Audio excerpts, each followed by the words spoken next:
That was your Constitutional Minute. Bahamians everywhere know your rights.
This is the ZNS Network, providing radio and high-definition television services for the entire Bahamas. ZNS Network is operated by the Broadcasting Corporation of the Bahamas. It is located at Harcourt Rusty Bethel Drive, Centerville, Nassau. Our programming is designed to inform, educate, and entertain. We invite you to join us. The following is a preamble of the Constitution of the Commonwealth of the Bahamas. Whereas 481 years ago, the rediscovery of this family of islands, rocks and keys, heralded the rebirth of the New World. And whereas the people of this family of islands, recognizing that the preservation of their freedom will be guaranteed by a national commitment to self-discipline, industry, loyalty, unity, and an abiding respect for Christian values and the rule of law. Now, know we therefore, we the inheritors of and successors to this family of islands, recognizing the supremacy of God and believing in the fundamental rights and freedoms of the individual, do hereby proclaim in solemn praise the establishment of a free and democratic sovereign nation, founded on spiritual values, and in which no man, woman, or child shall ever be slave or bondsman to anyone, or their labor exploited, or their lives frustrated by deprivation, and do hereby provide by these articles for the indivisible unity and creation under God of the Commonwealth of the Bahamas.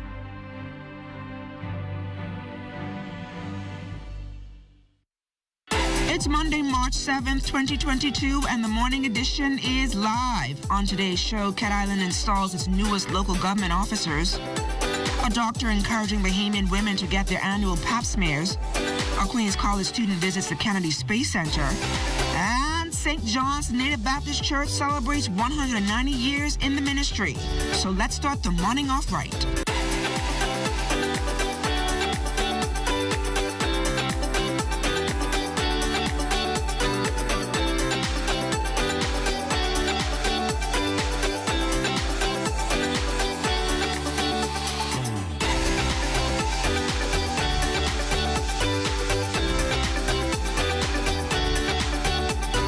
Edition is brought to you by We Buy You Sell Company, your leading hurricane impact windows, doors, and tile specialist.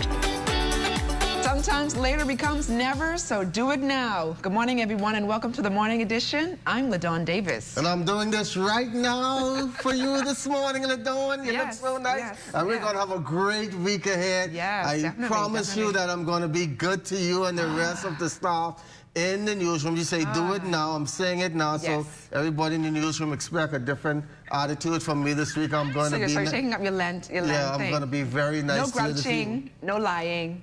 Just being nice to everybody. Just being nice to everybody in the newsroom. Not saying anybody outside the newsroom, but everybody in the newsroom. I had a great weekend, and I'm ready for this great week ahead. Glad that our viewers are back with us on the Morning Edition. We had a great ending to last week at Tiki Hut, and I want to encourage all you businesses out there, if you want the Morning Edition to come there any morning, just make sure call our sales department. So how things going to shape up for you this week? And I want to send out an appeal to my former students, Student of the Week. So I'm doing a new project this season. So I'm encouraging all of them to give me a call or to hit me up on Facebook so that we can see what they're doing now. And this nice screen button on you looks very nice. I think that's what's bringing out the glow in you this morning. Not the makeup that eye candy put on. I think that's the kidney month. That's the best month. You know why I'm in a good spirit? Why? It's March. It's March. It's March. So my birthday. My birthday. So it's my birthday. So can you tell everybody how old you are? I'm going to be 16 times 2. 16. Let's take it out to the streets where our Krista Darling is standing by with our morning traffic to let you know how things are shaping up. Good morning, Chrissy. Good morning, Fisher and LaDawn, and good morning, Bahamas. Fisher, I'm going to hold you to your commitment on no grouching and having a good attitude in the newsroom. I'm holding that to you. Okay, this morning we're here at the roundabout at Sir Milo and Tonic Williams Darling Highway, and I'm here with Officer Patrick Kemp, who's going to give us just a little brief overview of traffic over the weekend. Good night. Good morning, Crystal. Good morning. Crystal, good morning, Bahamas. Long weekend. Very long weekend. I need more rest. But over the last 24 hours, we've had reported to us about 7 crashes. And again, Crystal, like we say every morning, these accidents, these crashes could be avoided if persons would drive with due care and attention, pay special attention to any markings and road signs, and be courteous to one another on the streets. And this morning we're here at a roundabout where we see our colleague is here working really, really hard. And could you tell us about how many roundabouts are in Nassau and what are roundabouts here for? We know that there's some places where there are absolutely no roundabouts, but why do we have roundabouts here and how many do we have in Nassau? Crystal, we have approximately 40 roundabouts throughout the island of New Providence. All right, and they're placed in various destinations to help the continuous flow of traffic, particularly at this roundabout here. This is a very busy intersection, Tonic and Milo. And here we have Sergeant Cox, who's here at the roundabout. And he has been known to be the Michael Jackson of this roundabout radio. His moves and the way he controls this roundabout is unbelievable. And let me tell you, he gets traffic moving in this area. I'll tell you one thing, if you leave anywhere in the western area to hit some Milo Butler, but 15 minutes too late, you might find yourself in some traffic. But the good thing is we have Sergeant Cox here who does an excellent job here in helping persons get to their various destinations. Okay, thank you so much for that, Officer Patrick Kemp. Back to you in the studio, Fisher and LaDawn. Looking good on the outside, 75 degrees, mostly cloudy, winds east at 16 miles per hour, humidity 78%. Now, a general situation, a strong high-pressure system anchored northeast of the area will weaken slightly while continuing to support brisk winds across the islands today. For all areas, weather partly cloudy and windy with a chance of a few brief passing showers today, mostly fair and windy tonight. Your daytime high temperature 82 degrees Fahrenheit, overnight low of 66. And as we look ahead to the next 2 days, Tuesday mostly sunny and nice.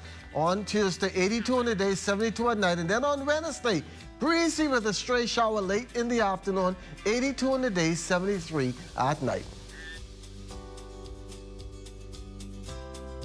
A A bloody weekend here in the capital after a triple shooting left one man dead and another in hospital.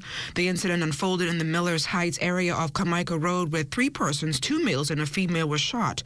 Police press liaison Superintendent Audley Peters confirms that one of the men died early Sunday morning in hospital, while the other remains in hospital receiving treatment. We understand that a lone gunman came to a gathering and discharged his firearm at one of the male victims before firing at the other 2 individuals. This on the heels of a homicide early Saturday morning on Golden Isles Road. Now, initial investigations reveal that the male victim arrived at his residence when 2 male suspects approached his vehicle with firearms, discharging their weapons in his direction, hitting him multiple times about the body. The suspect then fled the scene on foot. Investigations into both matters are ongoing. The Commissioner of Police issuing a charge to officers and reminding the public that police officers will be out in full force, especially during Police Month this March. His charge was made at the police annual church service at Golden Gates World Outreach Ministries as the Royal Bahamas Police Force celebrates its 182nd anniversary. Joining police at the service were senior officials from all law enforcement organizations, including the Royal Bahamas Defense Force, Customs, Immigration, and Correctional Services. National Security Minister the Honorable Wayne Monroe committing more resources to the police force in the crime fight. The Royal Bahamas Police Force is to be commended because through all of those changes, you have been steadfast. Through all of those changes, you have held the line.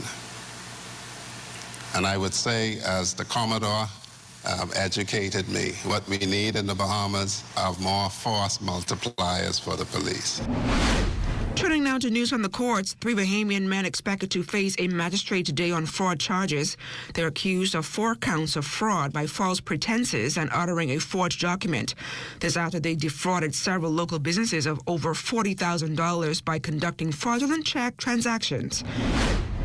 The Minister responsible for Tourism, Deputy Prime Minister the Honorable Chester Cooper, weighing in on the ongoing Russian-Ukrainian crisis and its potential impact on our tourism industry.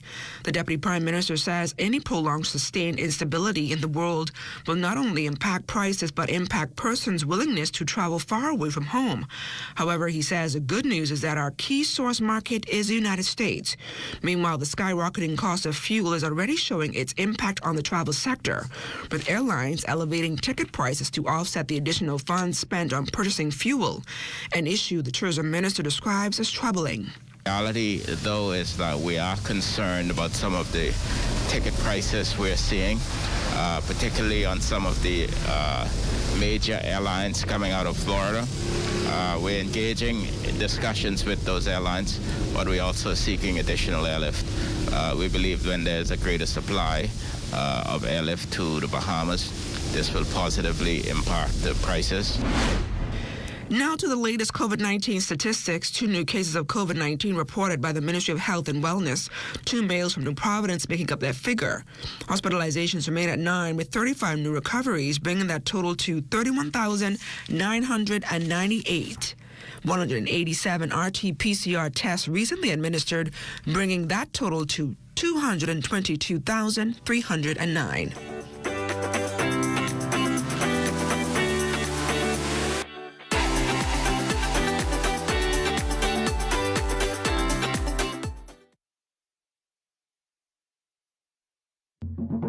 For hurricane season, we got impact windows and doors.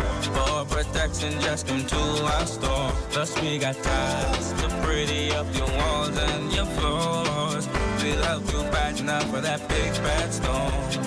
Porcelain tiles, blank tiles, mosaic tiles, a variety of styles. Before teens get right, they gotta be rough. That's why we got the best deals in the whole Bahamas. Hey, hey. Cable Bahamas Group of Companies is celebrating women in technology.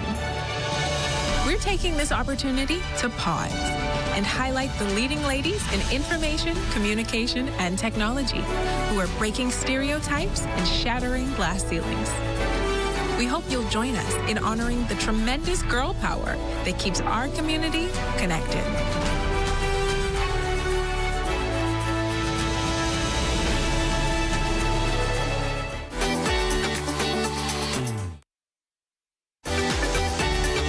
Last week, the girls were getting all the fame, right, LaDawn, and I begged for some boys to show us up. Well, this morning, I introduce you to 13-year-old grade 7 student at Queens College, Grayson Roberts. In 2021, I was chosen as Queens College Student of the Year and was entered in the Bahamas Student of the Year competition, which I placed second.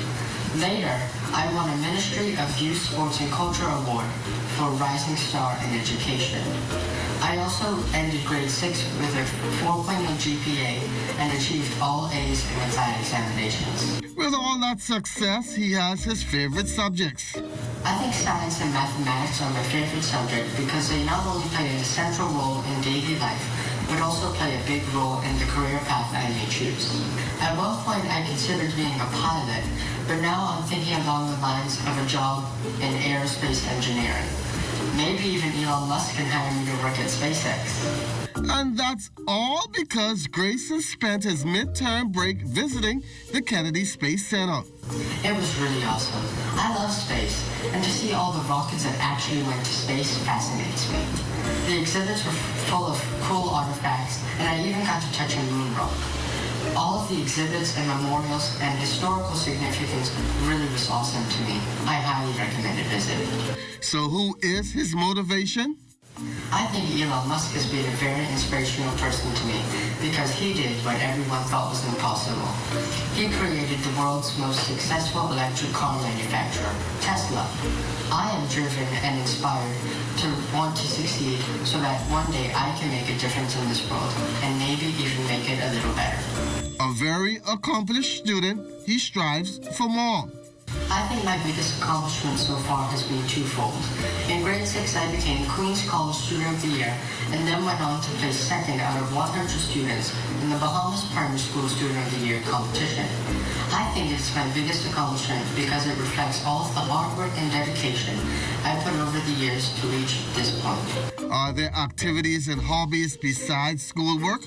Some of my hobbies include playing the piano, spotting, photography, and playing games and soccer with my friends. Well, ladies, listen up. Your health matters. Have you had your annual pap smear done yet? Well, if not, then this next story may push you to book your next doctor's appointment. Owner of the Ramming Medical Center near J-Line Fitness on Shirley Street, Dr. Natasha Ramming, explained why it's so crucial for women in their early 20s to get an annual pap smear done. The recommended age for pap smear is 21 years old. The reason that we conduct pap smears is to determine if there are cancerous cells on the cervix. A pap smear is a simple examination. It lasts probably about 5 to 10 minutes. We pass a speculum into the vagina, we view the cervix, and we basically take swabs of the cervix and we send it off to the lab. Now, what we would want to get back from the pap smear is normal. However, sometimes there are abnormal cells. Whenever there's abnormal cells, I try to reassure my patients that we just need further testing. A colposcopy sometimes is needed. Dr. Ramming says she is deeply concerned about not only the high cases of cervical cancer in this country, but also the increase in women opting to get a test when they're either pregnant or years after giving birth. And I ask them, when is the last time you did a pap smear? They usually say, oh, doc, and it's kind of awkward. And I said, how old is your last child? And that's usually the last time they did a pap smear. If their last child is 8 or 10 years old, that's usually the age. So that's the trend here. We do have a high cervical cancer rate in this country. So that's why I tend to promote a lot of pap smears. 90% of the times an abnormal pap smear does not mean cervical cancer. A lot of times when we do further testing, it usually comes back as a good report. I'm encouraging women to go out there and get their pap smears done. It saves lives. Yeah, I remember I did a story on prostate when I did it off a story. And that story, a lot of men went out, they were scared. They, you know, like they'll tell you, oh, don't do this or do this. But you got to experience it for yourself. Stop listening to what people say, a lot of fake news out there, and your health matters. So, yes, it's good for women to go and get their men to go get their prostate check, women to go get their pap smear. So I want to encourage you to go out there, probably traumatized one day for a story, and bring it on, and you don't know how much effect that'll have on the viewers. You'll say, hey, I saw LaDawn do it, so I'm going to do it, because I know I stopped some guys, and they said, boy, Fisher, you give me a lot of motivation to go. They didn't say it in that exact words, they said it in men words, so, and they went up, they got it. So, you know what, go and get your physical, get your pap smear, get your prostate. Your health really matters nowadays. And you did a wonderful story there with is that a 7th grader at Queens College? Yes, Queens. Queens College. They're doing a phenomenal job. Yes, and we're going to be showcasing more students. So parents, if you want your student to be showcased here on the morning edition, you can give us a call or you can email us, and we can definitely get them on. We want to show our youngsters. They've been idle for quite some time with this COVID. Now it's time for them to get out there and show what they can do. So parents, we're asking you, I asked for some boys, and the boys are coming in. Boys rule the world. Boys rule the world. I think women are definitely gonna. And then girls rule the world. It's boys now.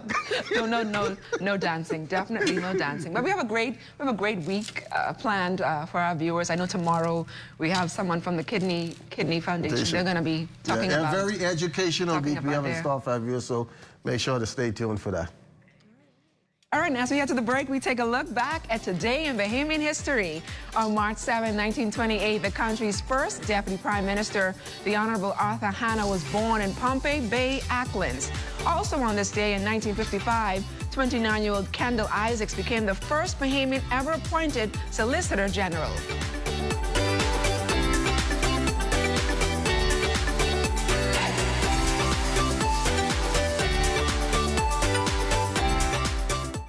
The natural resources of the Bahamas play a critical role in supporting Bahamian livelihoods.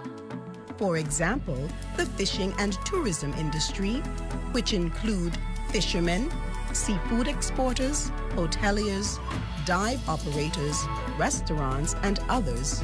Collectively, they generate approximately $1.5 billion a year. Therefore, we must respect and preserve what we have. These resources belong to us. This is my livelihood. This is my livelihood. This is my livelihood. So let's all do our part to maintain our local economy and a good quality of life. Remember, if we take care of nature, nature will take care of us.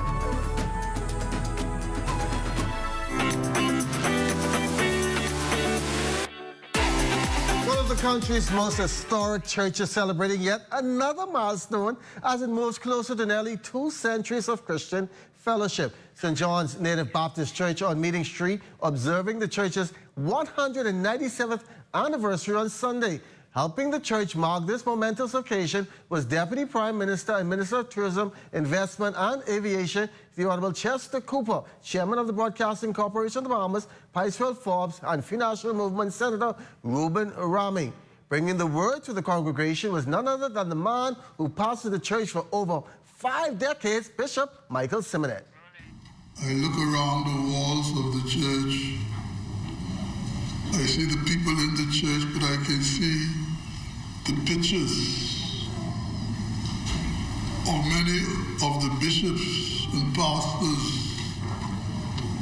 of this church who carry this work on and who's gone to their great reward.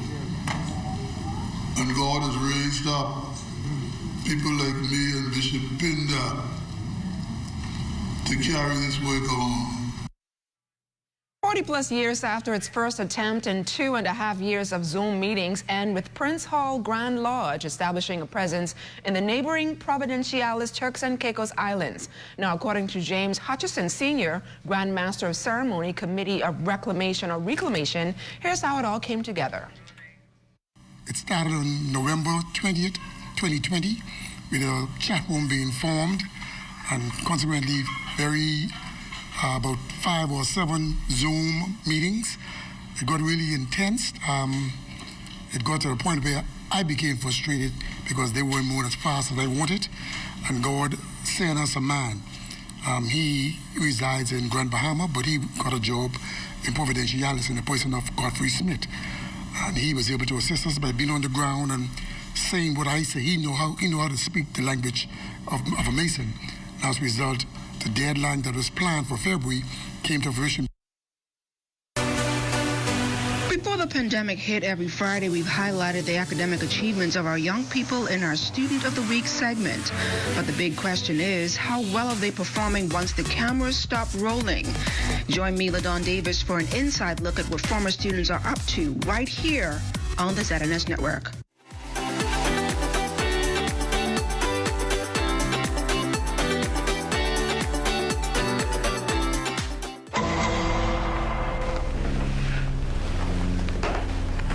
So, Mr. Bodie, here you're doing a show. Yes, sir.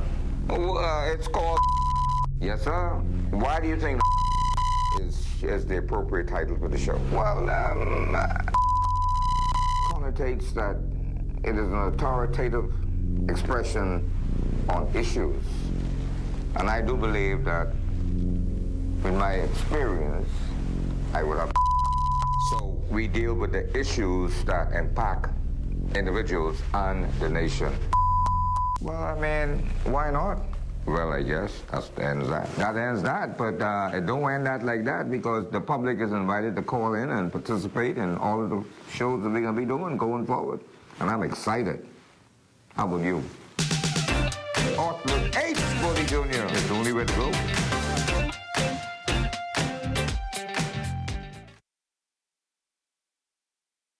The natural resources of the Bahamas play a critical role in supporting Bahamian livelihoods. For example, the fishing and tourism industry, which include fishermen, seafood exporters, hoteliers, dive operators, restaurants, and others. Collectively, they generate approximately $1.5 billion a year. Therefore, we must respect and preserve what we have. These resources belong to us. This is my livelihood. This is my livelihood. This is my livelihood. So let's all do our part to maintain our local economy and a good quality of life. Remember, if we take care of nature, nature will take care of us.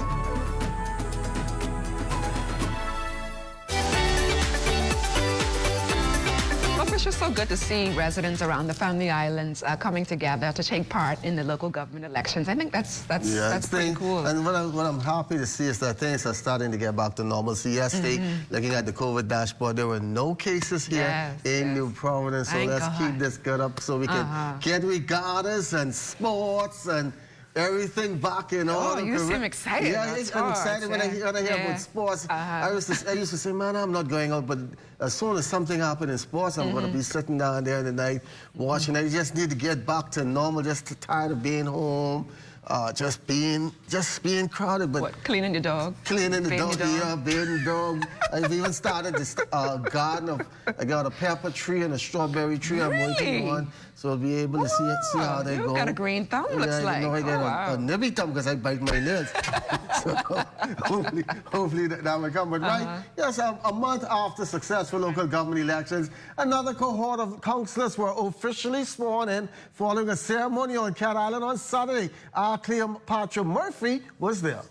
7 newly elected local government councillors took their oaths as they were sworn in as Cat Island's new local government body Saturday morning.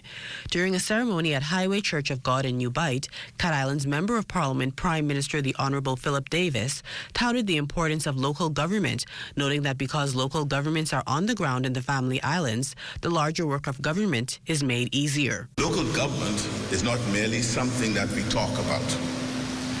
My administration is committed to deepening the ideals of maintaining, growing, and improving local infrastructure and community service through our local government practitioners. He also called on practitioners to perform to a level that enables Cat Island to shine as a beacon of the Family Islands. I encourage you to take the responsibility of initiating this community's economic planning efforts, creating and building on an official community plan which will shape the growth of our beloved Cat Island. Minister with responsibility for local government, also a former local government practitioner, the Honorable Clay Sweeting, says he is familiar with the frustrations of practitioners, but assured Cat Island Council members their voices would be heard. As Minister, I know and appreciate that everything is always seemed Nassau-centric. But with a Family Island Prime Minister and with a Family Island Minister, those things will change. Acting Local Government Director Neil Campbell expressed excitement that the baton is being passed to new local government leaders, as some of his former students have taken on positions. I think our future is bright if we all work together. All things aside, and let's move forward, upward, onward, together. The new council is headed by Chief Councillor Herman Gilbert. Well, I can't wait to get back to Cat Island. Congratulations, Herman Gilbert. That's one of my good friends down there in Cat Island. So we got. I think I've been to Cat Island maybe twice, maybe 3 times. You wanna? I want that like their flower cake. We did the show from Cat Island a few years ago. Yeah. Oh yeah. And that was exciting. Oh, please invite us back to Cat Island. Want to go back to Cat Island? Good food, good hospitality, and everything. Can't wait to get back to Cat Island. We're coming right back after this break.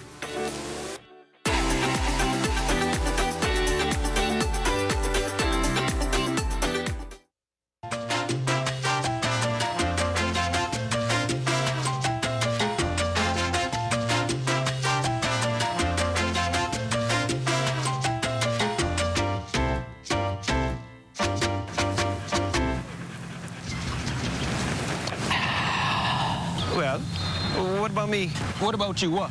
Well, I thirsty too, you know. You want to see all the water out there? Well, why you don't give me your water, and then you go try and drink that salt water? You crazy, eh? I ain't the one talking to a dog, you know. Ain't nobody can drink salt water. Then why you won't give it to me?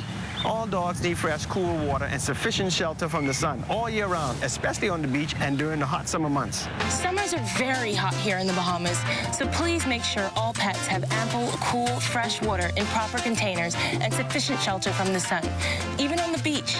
And make sure all dog houses and kennels have proper ventilation. Let's make it Bahamian to be humane. This message has been brought to you by the Bahamas Humane Society and the Broadcasting Corporation of the Bahamas. Well, Dawn, we normally tell folks that their National Observance Day, and today is March 7th, urges us to get our bowl spoon ready for National Cereal Day. Each year since the end of the 19th century, cereal has become America's most popular breakfast food. Now, not only is cereal eaten for breakfast, but it has become a popular bedtime snack. Some people even enjoy a bowl for an evening meal. I don't like cereal no more because when I was young, I ate so much cereal. We had cereal for breakfast, cereal for lunch, cereal for dinner. I don't like cereal, and I don't eat avocado. I haven't eaten cereal now in about 10 to 15 years. But you eat avocado, though? No, I don't eat avocado. Yeah, I eat avocado with grits. And also, you'll love this one. Recognize a delicious and elegant savory dish on National Crown Roast Pork Day. Oh, that looks so good. The menu calls for a beautifully set table, ready to receive a feast worthy of royalty or a celebration. Crown roast of pork earns its name when a pork loin forms a circle with the ribs pointing upwards, creating the points of a crown. Did you know that? No. Look at that. Look at it now. Much pork. That looks so good. And also, it is Flapjacks Day. You like that? They call them pancakes as well. They honor the sturdy, wholesome cakes we have been cooking up for generations. Recipes handed down from grandmother to son and grandmother to daughter continue to bring smiles to families all across the country. So what are you having for breakfast this morning? Didn't bring anything for us. No, we didn't bring anything. But I'm sure Randy is hungry, Agatha is hungry, Teron is hungry. I'm sure the whole team is hungry. But you know, Tuesday we normally do. We had, what it was, we had grits and ice cream. Then last week we had bacon and peanut butter. So stay tuned and find out what we're spicing up for you tomorrow, Tummy Tuesday. I'm just here for the ride. I'm just here for the ride. But be sure to stay tuned into the ZNS Network for news as it happens, TV and radio updates throughout the day. Then you can tune into the live at 5 and the Northern edition at 7 and 6:30. So make sure to tune into that. So we're gonna. I'm hungry. I'm hungry. Have a great morning, everybody.